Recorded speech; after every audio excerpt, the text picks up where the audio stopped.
So it was a hike that should have been her last. In 2018, Claire Nelson went for a solo hike in California's Joshua Tree National Park. She spent the next 4 days lying on the desert floor, not sure if she would live or die. Before we speak with her, here is a look at her story. Within minutes of this photo, Claire Nelson loses her footing and plummets 14 feet. This is not where I expected to end up.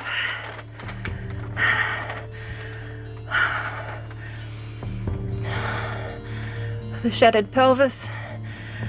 I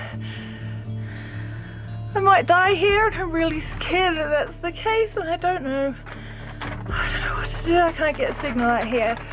She is more than a mile off the intended path, leaving her screams for help unanswered. I call for help, and no one's out here. This is the stupidest thing I've ever done. The heat becomes Claire's greatest enemy. This heat is trying to get to me. Unable to move, she uses her walking stick to apply sunscreen and give herself shade. My makeshift umbrella. This is basically me for the next 6 hours, now that the sun's coming over me. And legs covered. By day 4, Claire understands her fate and issues a final message for her family. I don't want to be here. There's still hope if I just feeling a little bit freaked out. Wow, Claire has now written a book about her remarkable experience called Things I've Learned from Falling. Please welcome to the show, Claire Nelson. Claire, before we get into it, I'm just in awe of your wherewithal to stay present. When you were watching that, what was going through your mind? I had to watch it. I feel so detached from it.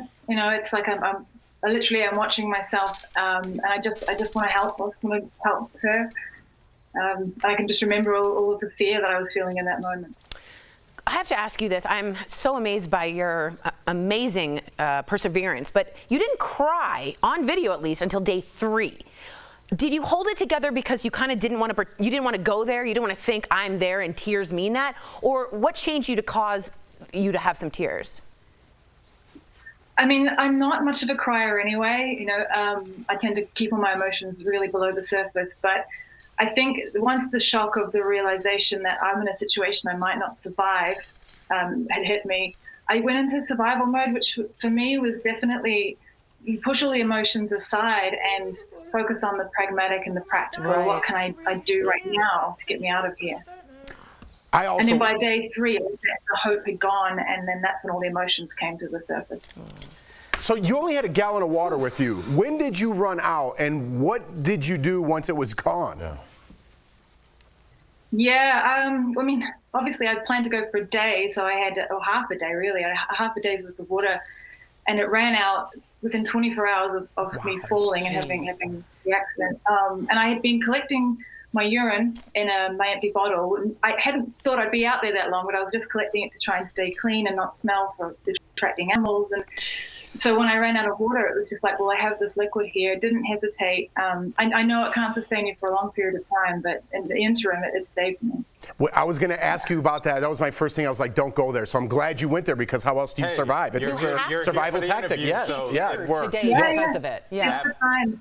Desperate times, absolutely. Well, let's talk about these desperate times, because you experienced extreme heat, pain, thirst, hunger, but was one worse than the others? Like, talk to us. Even hallucinations she experienced. Absolutely, yeah. Whoa, I mean, the funny thing is, I didn't even have any hunger. I mean, the thirst was so prolific that hunger just kind of shut down. So it was the heat and the pain and the thirst. I don't know if any were worse, but it's hard to remember now the pain, and it's hard to remember the heat. But the thirst never leaves me. How I felt that dehydration, you feel it in every bit of your body. You feel it in your eyeballs. You feel it in your organs. Like it's to this day, I never want to feel that thirst ever again in my life. I can't even imagine. You were saved because your friends alerted search and rescue after you failed to post anything on social media for a couple of days. When you heard the helicopter, what was your first thought, and how did you get its attention? I mean, the first thought was I thought that my mind was playing tricks on me. You know, I was in a very weak state at that point. Thought I was imagining it. And then I heard them make an announcement, and I realized this thing is real. First thing I thought was they might be looking for me, which would be great. I didn't assume that was the case, but that was the point. I just kind of sprung into action, and all I could do was wave my sunshade as fast as I could. But they weren't looking for me where I was, because I, unbeknownst to me, come off a mile off the trail. They were looking over where they thought I was hiking, and so they came and went twice, and I just thought that was it. That was my last thread of rescue gone. I'm just in awe. She just waved that. They found it from waving. You're so courageous. I can't wait to read this book, DBL Nation. Read more about Claire's amazing, unthinkable experience by picking up her book, The Things I Learned from Falling. The book also has hiking survival tips. Oh, wow. Claire, we appreciate you. We're so glad that you're here today to tell your story. We'll be right back. Thank you so much. Thanks, Claire.